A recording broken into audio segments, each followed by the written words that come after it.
Hi everyone, and welcome back. We are joined today by Yanis Varoufakis, an economist, the former finance minister of Greece, a founder of DM25, a pan-European political movement for democracy, and a prolific author. And on that note, today we will discuss his book, Technofeudalism, What Killed Capitalism, to understand how the rise of the tech giants are, well, effectively killing capitalism itself. So welcome back to the program.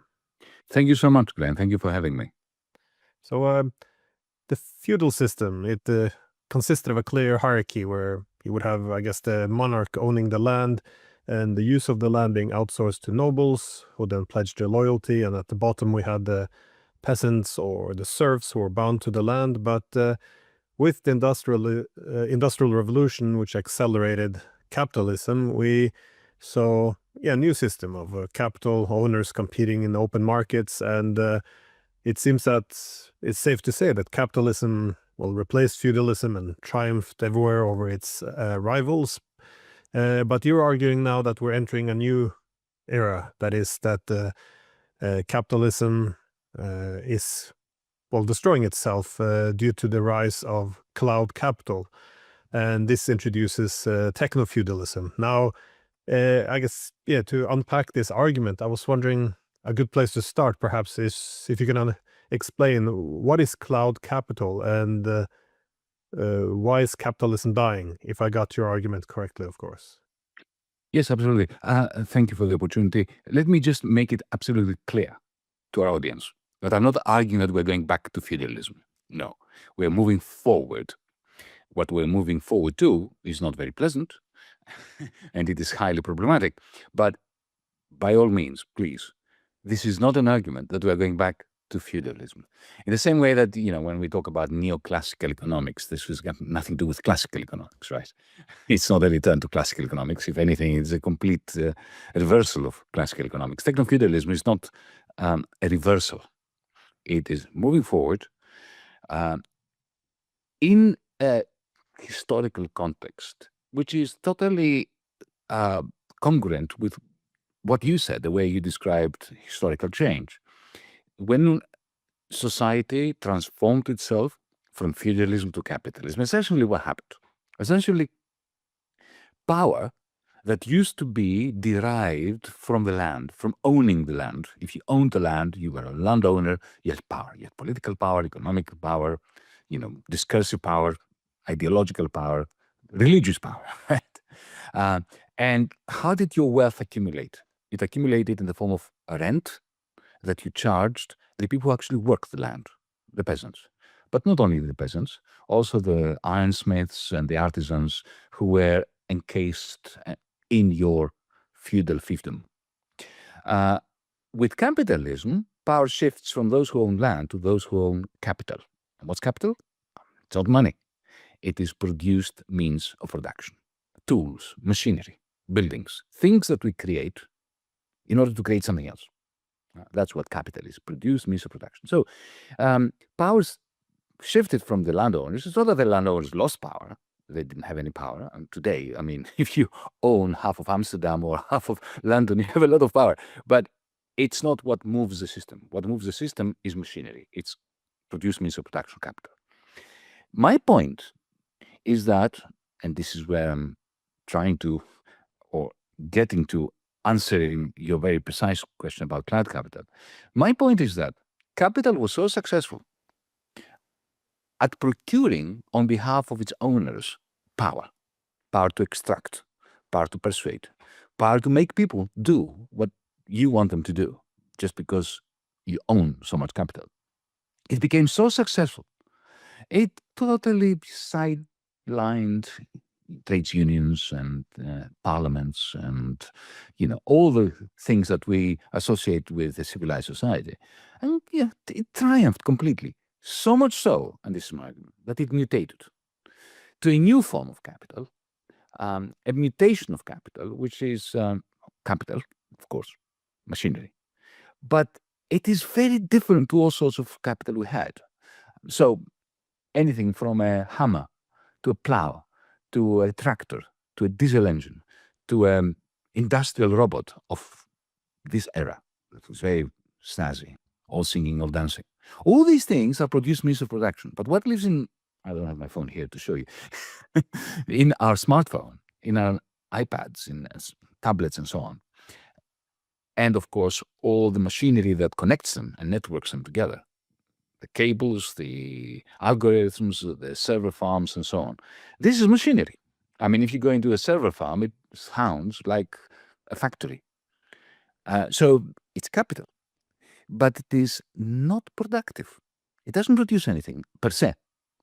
What it does is it creates an interface between us and the machinery, whereby we train the machine to know us well enough to give us suggestions, like Amazon suggests books to you, which usually are good suggestions, right? So it gains your trust. So next time it proposes that you buy this electric bicycle rather than that one, you think, okay, sure. And you buy it, and it's usually congruent with your desires. And at that moment, you have replaced advertisers, marketers by machines that are dialectical. You train them to train you, to train them to train you. And once they start inputting desires into your bosom, into your heart, into your mind, whatever it is, then it bypasses markets. You click on a button and you buy that electric bicycle, and not from the market, but from a platform, which in my mind looks very much like a modern fiefdom. It's not comprising of land, but it is comprising of digital land. So Amazon.com is a fiefdom belonging to one man, Jeff Bezos, that he owns this digital fiefdom, cloud fiefdom I call it, and he doesn't produce anything, like the landlords of yesterday didn't produce anything. He's a capitalist. He owns a lot of capital, but that capital doesn't produce anything except the power of Jeff Bezos to bypass the market and to charge for the electric bicycle that you purchased 40% of the price. And that's a form of rent. It's not ground rent, it's cloud rent. So my point is, briefly, just to sum up, that we have moved forward into a hyper-capitalist world, a hyper-capital world, cloud capital, which is not productive, but which has created a transformation from the owners who produce means of production to the owners of cloud capital that doesn't produce anything other than power to extract rents, cloud rents, from both workers, not both, from workers, from non-workers. Every time you post something on YouTube and so on, you add to the cloud capital of Google, and from traditional capitalists who sell their stuff, they have to sell their stuff on these cloud thieves, and they lose 30-40% of the value, in the same way that app creators lose 30% to Apple. So a society that is increasingly dominated by capital, so you can call it hyper-capitalist if you want, nevertheless, doesn't have the main ingredients of capitalism. Which are the two main ingredients of capitalism? Markets and profit. Markets had replaced the thieves, and profits had replaced the rents. Now we have these platforms that are cloud thieves, and profits are being siphoned off in the form of cloud rents. And what I then say is that, we haven't gone back to feudalism, but we've gone forward to something which I call technofeudalism, which is hyper-capitalist in terms of the role of machines in our lives, but they're not productive machines. They are machines that produce exorbitant power, and a new ruling class, the Elon Musks, the Jeff Bezos, and so on, who rule above the traditional capitalists, the working class, and the precariat, who are increasingly cloud serf, because we all work for the algorithm. As you and I are speaking, we're speaking through Zoom, right? So we're adding to the cloud capital of the company that owns Zoom, and we don't get paid for it.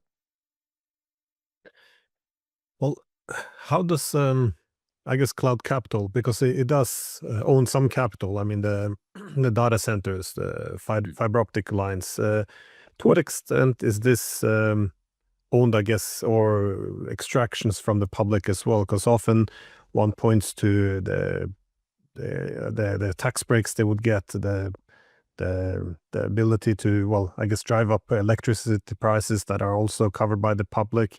Is this also a part of the concern, or is it mostly then just the ability to extract extract rent, that is to extract wealth from the production process without contributing? Well, the capacity of multinational corporations to dodge tax, not to pay tax, to do a lot of harm to our environment, to waste our resources, to pollute and so on. That's a long story. It's good. That, from the beginning of the 20th century, we should really be worried about that exorbitant power of monopoly capital and multinational monopoly capital to do that. And those of us on the left, we always were worried about that. But some people on the liberal side of politics as well. So this is not new. What is new is the cloud capital. And let me give you an example, right? Take, for instance, General Motors or Volkswagen or any large corporation, Rolls-Royce, BASF, and Bethlehem Steel. All of those traditional monopoly capitalist firms, about 80-85% of their revenues went to wages and salaries, from lowly wages all the way up to CEOs and CFOs and all that. I was astounded when I was researching this book of mine, Technofeudalism, that the total amount of money, or the percentage of revenues of Facebook, of Meta, let's say, that go to salaries is 1%. 1%. 99% does not go to salaries of people working there. From 85 to 1 is a huge gap, right? And so, as we say on the left, and the Hegelian left in particular, quantity leads to quality. Quantitative changes lead to qualitative changes. So, yeah, and the question is, how do they get away with that? Why is it that they have such a fantastic rent ratio? I would call it profit ratio. I would call it a rent ratio. Well, the reason is because if you look at Facebook, most of the investment that goes into the capital of Facebook is the result of free labor. When people upload their stories, their photos, this is what adds to the cloud capital of Facebook. Why do people get engulfed in Facebook? Why can't you leave Facebook easily? Well, because your friends are in there, and your own texts are in there, and the texts of your friends and your photographs and the videos of your friends are in there. So when, for instance, Elon Musk bought Twitter, lots of us wanted to leave Twitter for obvious reasons, and don't need to explain that, right? But, I have 1.2 million followers in Twitter. If I leave, and I did go to Blue Sky, but there I have, 10 people initially, right? So the switching costs are so large that these platforms, these fiefs, operate like fiefs with walls around them. They are not real walls, they are virtual walls. They are the walls from network effects and switching costs and so on. But in the end, those walls allow the owners of these places to charge huge rents, cloud rents, and to keep building those walls higher and higher, not with their own investment. They do invest, of course. They have new servers, new optic fiber cables and so on. But the main investment is by all of us who are tweeting, posting, and doing all that, which are making it even harder for us to get out of them. And the harder it is for us to get out of them, the easier it is for the owner to charge cloud rents. There's a concept of not economies of scale, but economies of scope, in which one looks at the reduced cost of a corporation to combine two or more product lines as opposed to doing it more separately. Now, if you look in the area of transportation, we see this strange development where a similar trend from the US to China, Russia, where you see that perhaps the companies who do your search engines, they will then begin to take over, car production. They will do the delivery vehicles, the drones. This gives them advantage in operating warehouses. Then they develop their own payment systems to pay for this. Like Meta, will entertain the idea of developing its own currencies. So the food which can be delivered then they also look towards developing smart kitchens, even grow their own food. And I guess in the past you would have the concept of comparative advantage to do one thing and trade. But now there seems to be an advantage that to do everything, where you can, the same digital platforms can be used for almost all. That is, the company who you order your books from, as you said, also will get engaged in space travel. So I'm just wondering, when you have this incredible concentration under this platform, so what is the role of the political right and the political left in such a system? Because the economic power tends to be quite concentrated. Too true. Look, economies of scope have always existed. You had large corporations with huge economies of scope, not just scale, that did a lot of things at once, especially in the financial sector. And look at private equity and so on. That's not specific to cloud capital.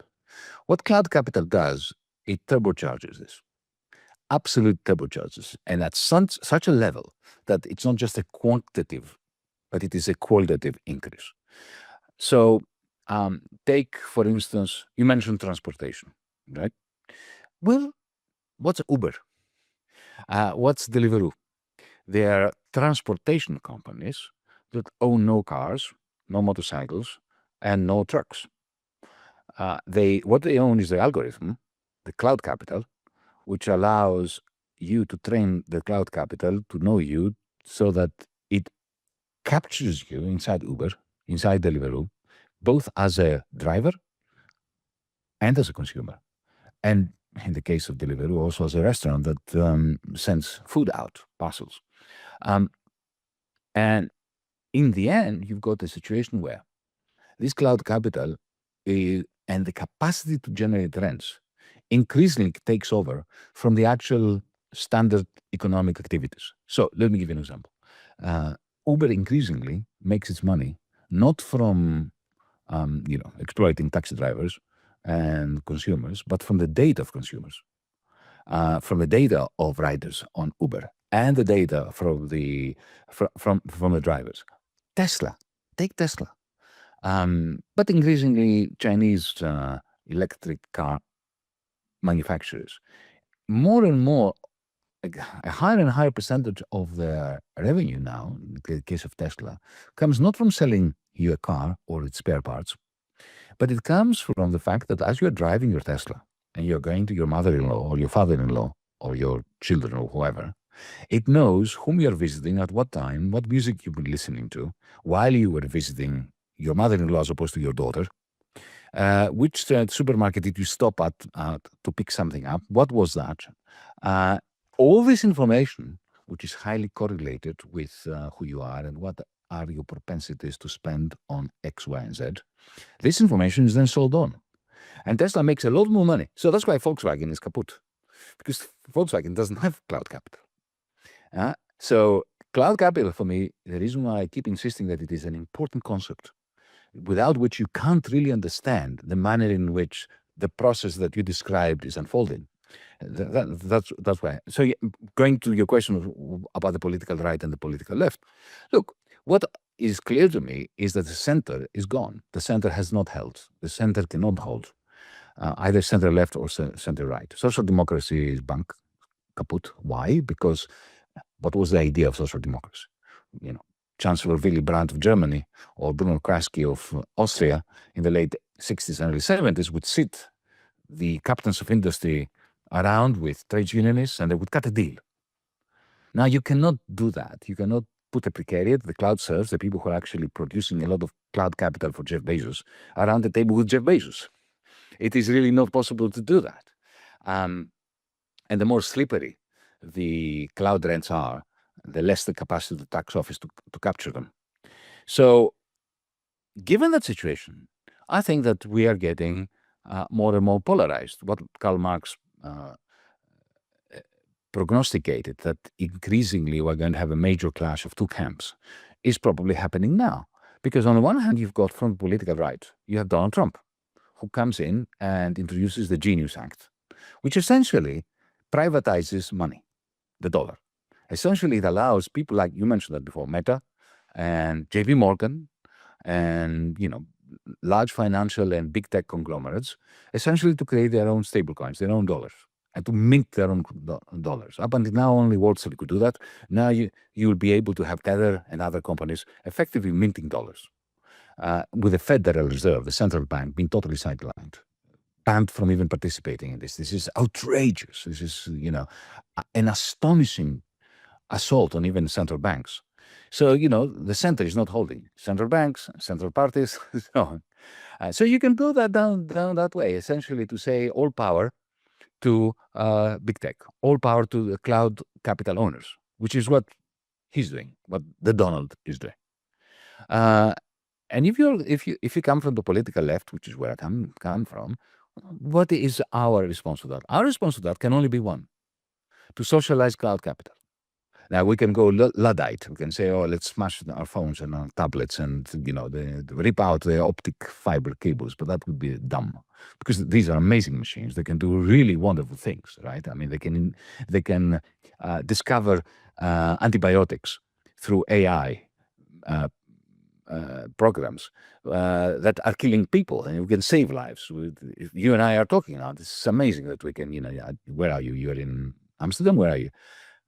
Yeah, Oslo. In Oslo, sorry. I got it confused for some reason. You're in Oslo, I'm in Athens. We talk. This is brilliant. But the question is, and I'm not really worried, like other people, about surveillance and all that. Of course I do. But this is not my main concern. My main concern is not what do the owners of Zoom know about you and me.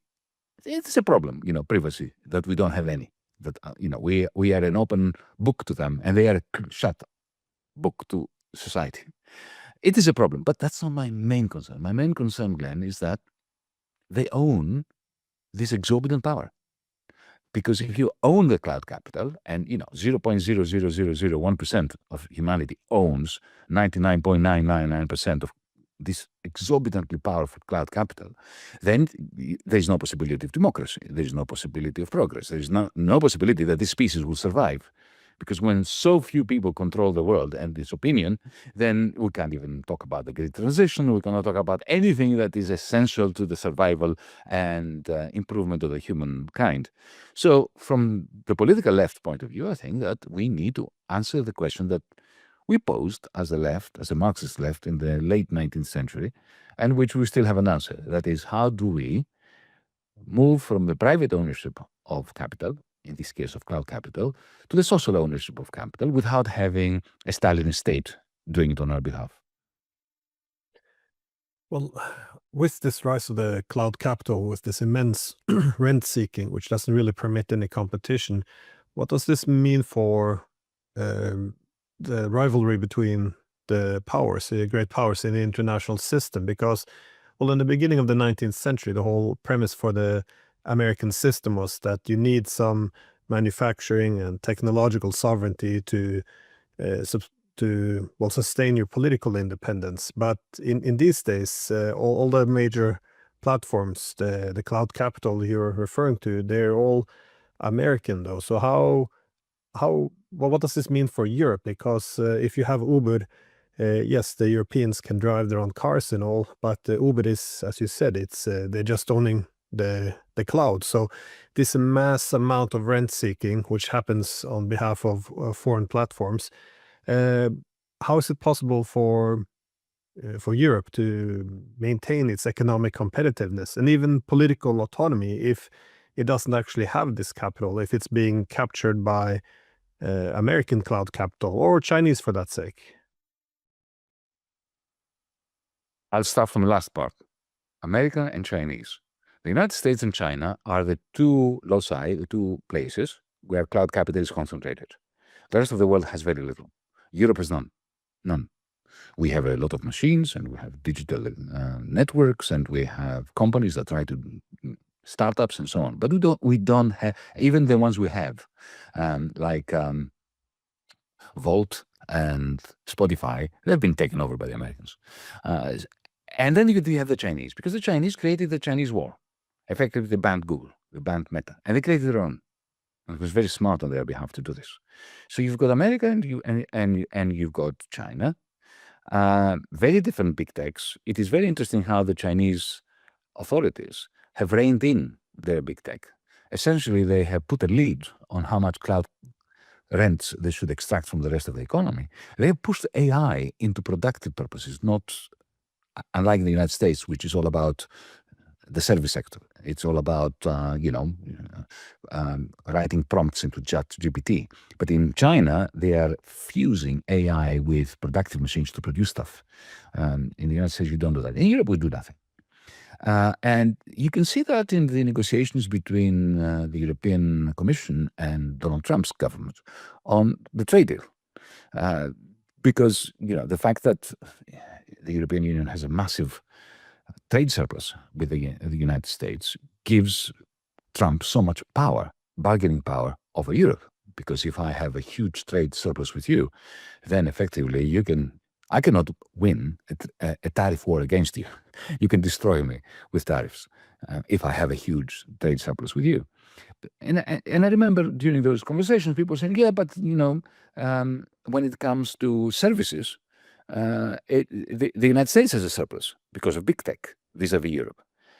Yeah, but you can't use that against them because, if there are no Mercedes-Benzes traveling across the Atlantic because of a trade war between the United States and the European Union, so what? Americans can live without Mercedes-Benzes, right? They will have to buy Cadillacs. They will have to buy, Nissans, whatever, right? It's not the end of the world for the United States. But if there is a war when it comes to tech, to big tech, and let's say Google cuts off all of Europe from YouTube, I don't think we can survive that. At least our governments cannot survive that. Politically, it will be devastating. So you're absolutely right. The fact that we have no cloud capital of our own in Europe has rendered us irrelevant. It's part of the irrelevance of Europe. And the reason why we don't have cloud capital of our own is twofold. Firstly, because we haven't invested anything. Since the Euro crisis, which, as you know, I was to some extent involved in, since the Euro crisis, the policy of austerity on the one hand for the masses and money printing for the very few, like Volkswagen and BASF and so on, created stagnation. We have not had investment in Europe for 19 consecutive years. What I mean investment, I mean net investment. If you take depreciation out, zero net investment for 19 years. So one reason why we don't have cloud capital is we haven't invested in it. And second reason, of course, is because we did not do what China did, which is to impose barriers. Regulatory barriers, and we let Google and Uber and so on take over Europe. And now it's really very difficult. We can fight back. We can create, Oslo can create its own app, and it can ban Airbnb and Uber and create, why can't the Oslo municipality not have its own coders create an app for Oslo where all the rents from taxis and from Airbnb-like services, short-term leasing of flats and apartments, be kept within Oslo? We could do it. But that requires the political will to clash with big tech. Yeah, I don't see that will at the moment.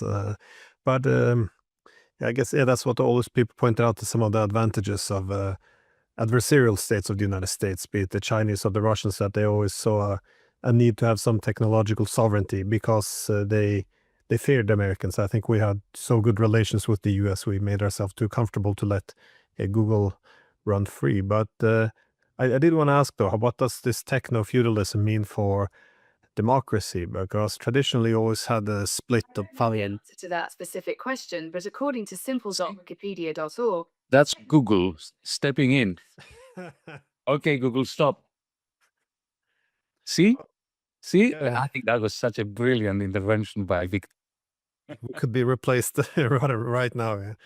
Well, I was going to say, we have, we always had, this state, the individual, but also the market, and I guess the freedom of the individual kind of rested on who you could ally with. So in the beginning of the 19th century, liberals would look to the marketplace to limit the power of the state. Late 19th century, with the concentration of power in this, the different monopolies, oligarchies, we saw the liberals began to look towards the state to limit their market forces. But when you have this merger of state power and market, resembling a fascist political economy, where the individual is weakened and managed, how is it? I mean, is this the future then? Because you do see all these tech giants merging, who are aligning itself closer with the state. Of course, you have different political parties, which can cause some internal clashes. But what does, I guess, cloud capital do to democracy itself, and not just democracy, but the freedom of the individual as well? Thank you for the question. It's a brilliant one. what cloud capital does, it eliminates the liberal individual and poisons democracy. I'll start from the first. Liberals defended capitalism traditionally on the basis that, firstly, the market works beautifully, or as well as any mechanism that humanity can devise, to send signals to producers, to consumers, and so on. A signal emitting device which helps us coordinate the invisible hand of Adam Smith. That was the first part of the liberal defense of capitalism. And the second part was that, okay, if you are a worker, a waged laborer, you sell your labor for 8 hours a day, but then the rest of your time is yours. It's your leisure time. You can do things with it. You can educate yourself. You can play. You can go to the theater. You can watch TV, whatever. Yeah, it's your time. So there's a time when you are in the marketplace, the labor market, when you are with your employer, and then it's yours. Then you are an autonomous sovereign agent, the liberal individual. Well, both those arguments about the invisible hand of the market and the liberal individual, well, cloud capital has wrecked both of them. Firstly, because there are no markets anymore. We have fiefdoms. So yes, there is rivalry between TikTok and Amazon and Instagram. There is rivalry, and TikTok did a lot of damage to Instagram. But that's not competition. Competition is when you you produce this mug, and I produce an equivalent mug, and we try to beat each other in the marketplace on the basis of price and quality and image, whatever. But here, you don't have competition. You have rivalry between two different fiefdoms. If you're stuck in Amazon and you do most of your business as a business person, you're selling in Amazon, right? And then to recalibrate all your marketing and go to TikTok is a very big switching thing. You cannot do it on the basis of today I'm going to buy this, tomorrow I'm going to buy another cup or mug, right? This is gone. So the market, it's not prices that determine what you do. The price mechanism has died. Now there are other things like the extent to which you are exploited. How much money is Google asking you to pay it in order to publicize your wares on the Google search engine, right? So that's not prices. That's different levels of exploitation, which if they exceed a certain level, then you go to another exploiter, another platform, another fiefdom. That's not the market as Friedrich von Hayek, for instance, imagined it being, or Adam Smith, a signal emitting device. As for the liberal individual, look, I was alerted to this quite a few years ago, Glenn, when I was still a professor at the university, by students of mine who used to come to me and, seeking advice on what to do with themselves, their careers. They wanted reference letters and so on to find work or postgraduate programs and so on. And I noticed that they were very, very engulfed in an existentialist angst. Because you see, the moment you enter social media, I'm not against social media. I am into social media. This is not me being a purist saying, oh, it's terrible being social media. But what I'm doing is a realistic assessment of what it means, especially for a young person, to be in social media. And I watched this with my daughter and her friends and young people, students and so on. And I think this is a common experience. They know, these kids, that everything they tweet, all the posts they put on Snapchat, on Instagram, on TikTok and so on, they stay there. There's a record. And they know that when they seek a particular position with some company that they think highly of, that some AI bot is going to look at their history and come up with an idea, with a decision, are we going to interview these kids or not? So what does this mean? It means that, let's say it's 11 o'clock at night, you have a kid that is in bed and tweeting, they don't tweet, but they post and upload on Instagram and so on. They have this need to communicate with one another through this way, but at the back of their mind, they think, oh, you know what? I'm curating a personality that some employer is at some point, maybe in 5 years, maybe 10 years, maybe in 20 years, is going to look at. So suddenly they are taken over by the angst. Should I post this? Is this a kind of person that somebody will want to hire in 10 years? They may not think of this consciously, but subconsciously they know that. So essentially what I'm saying is they're not free. At that point, they're not expressing themselves. They're constantly curating a personality like a brand which is for sale in 10 years from now. So that's the death of the liberal individual. If you add to that our newspapers, our television channels, our radio stations are all being taken over or being marginalized, pushed aside by Twitter, by, all the social media, which are now taking over news and current affairs and all that. And those are driven by cloud capital, which has been primed, optimized in terms of its coding to get us angry. Why? Because if we're angry, then we engage more with the screen. So the algorithm is not political, it doesn't give a damn. It simply acts on behalf of its owner.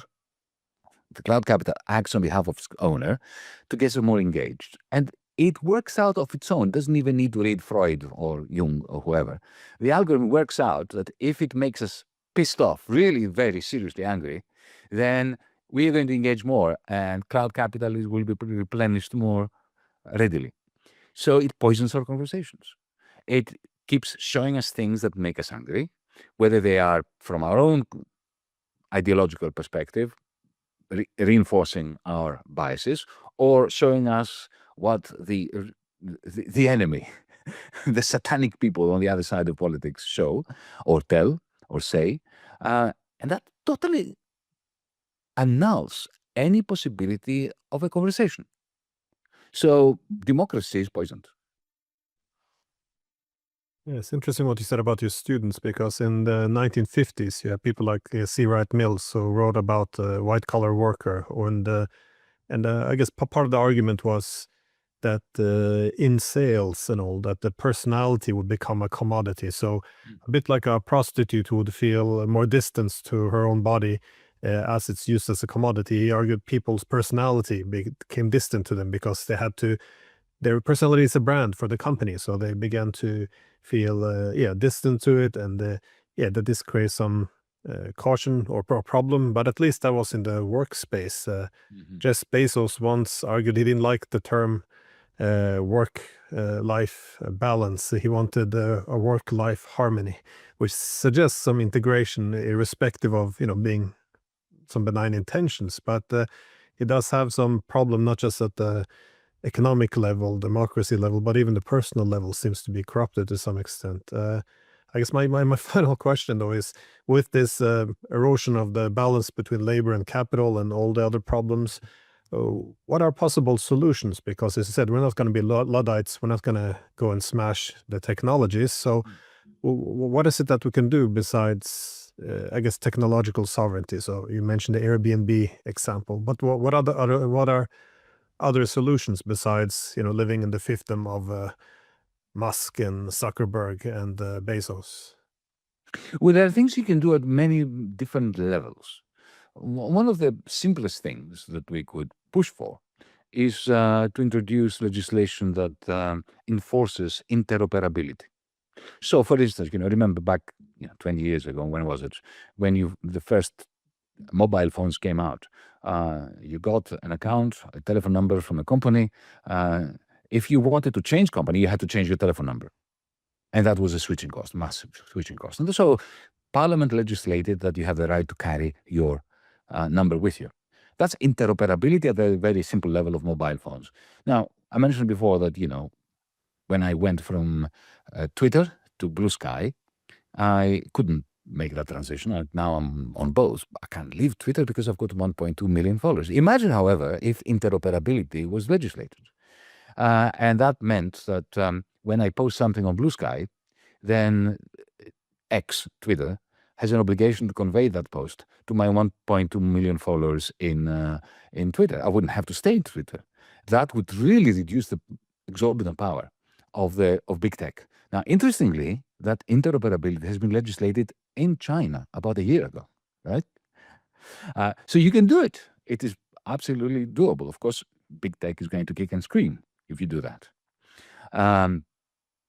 So that's something you can do, which makes perfect sense.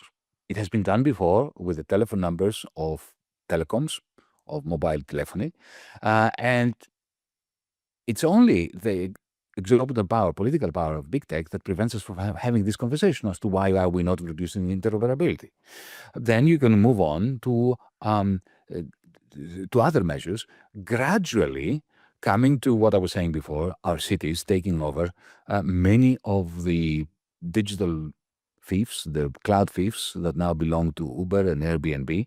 And if you really want to go beyond municipal politics and this kind of digital social democracy, which I'm proposing, and you want to move towards a socialist alternative, which is dear to my heart as a unreconstructed Marxist, I have to warn our audience about that. Then we were talking about the social ownership of all platforms on the basis of one person, one employee, one share, one vote.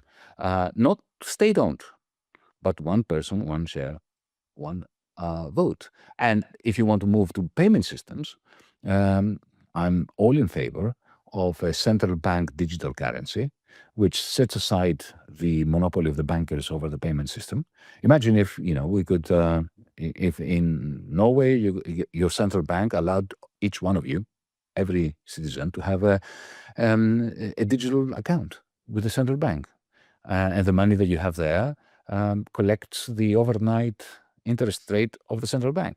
And you can make free payments. And then you can move to full reserve banking and set aside this awful financial system that we have. So there are many, you can start small and simple with interoperability and go all the way up to a socialist alternative manner in which to own and to manage cloud capital. And to those who worry about the state, because I worry about the state, I consider myself to be a libertarian Marxist. I despise concentrated power, whether it's private or public or state.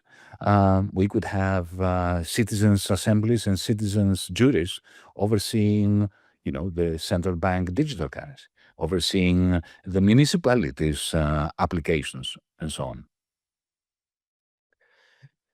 Yeah, I fear that it might be too late, though. When I watched the inauguration of Donald Trump and the whole front row was filled with the tech giants, that the problem of the oligarchy is when the capital owners gain too much political power. And as you said, the tech giants will be kicking and screaming, but that does appear to be the optimal solution, of course, as you outlined. Glenn, I don't want us to end on a pessimistic note, so allow me yes, please. to answer your point. Yes, it is really very easy to lose hope when you look at these pictures, but there are different ways of reading or interpreting those images. When you looked at this photograph of the coronation of Donald Trump 2.0 with the tech lords around him, you know what? I saw something different to Donald and his tech mates.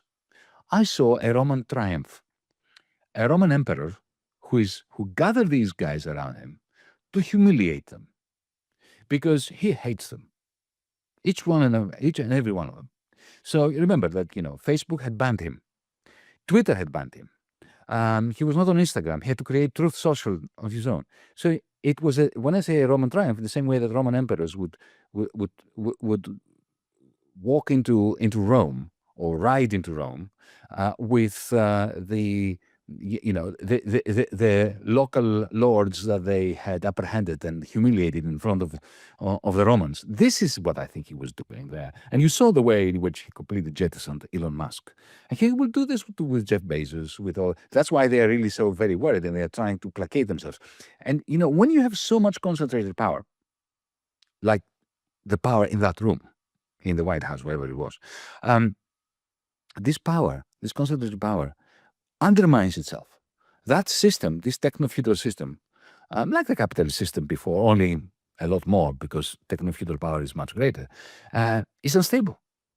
Like a cartel is unstable. So the hope that I get from looking at their exorbitant power is that exorbitant power is not sustainable. It will crumble. So what true Democrats, I consider myself to be a Democrat, in the old ancient Greek sense of wanting the demos to rule. We should take heart from the fact that their power may be supreme, but it is fleeting, and it will crumble, even if we don't do anything. Even if we all, say, yes, Donald, yes, Jeff Bezos, yes, Elon Musk, it will crumble because the system has the seeds of its own destruction buried in its roots.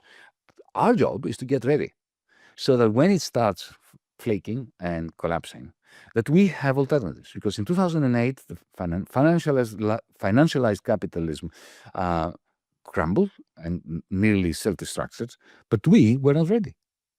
Let's get ready. Well, towards that end, if our goal is to then, or task is to prepare ourselves and create some alternatives, a great place to start, of course, is your book, to know what's actually happening here, which, again, the book Technofeudalism is What Killed Capitalism. Can't recommend it enough. I will, of course, leave a link in the description. And Yanis Varoufakis, thank you so much. And yeah, great book. So thank you so much. Thank you, Glenn. Thank you. Always a pleasure to talk to you.